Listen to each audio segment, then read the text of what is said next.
మనకు తెలుసు అమెరికాలో హార్వర్డ్ యూనివర్సిటీ అనేది ఒక టాప్ యూనివర్సిటీ. మేము హార్వర్డ్ యూనివర్సిటీనే స్పేర్ చేయట్లేదు అంటే ఎటువంటి యాక్టివిజం చూపించకూడదు. ముఖ్యంగా రీసెంట్గా ఇద్దరు ఇజ్రాయలీ డిప్లొమాటిక్ స్టాఫ్ని కాల్చి చంపారు. కాల్చి చంపుతూ అక్కడ ఫ్రీ పాలస్తీనా అనుకుంటూ వెళ్ళారనమాట. సో ఇలా యాంటీసెమిటిజం, ఇజ్రాయలీ డిప్లొమాటిక్ స్టాఫ్ని కాల్చి చంపటం, ఇవన్నీ యాక్టివిటీస్ అమెరికాలో బాగా పెరిగిపోతున్నాయి.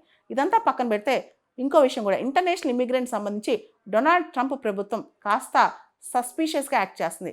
ముఖ్యంగా అమెరికాలో ఉండటం ఒక ప్రివిలేజ్ అని, ఎవరైతే మెరిటోరియస్ ఉంటారో అమెరికాలో క్వాలిటీకి యాడ్ చేస్తారో, క్వాలిటేటివ్ సిటిజన్స్ కానీ క్వాలిటేటివ్ ఇమిగ్రెంట్స్ కానీ ఉంటారు. అంటే అమెరికన్ ఎకానమీకి కంట్రిబ్యూట్ చేయడం, అమెరికాలో కొంత ఎన్రిచ్మెంట్ తీసుకురావటం.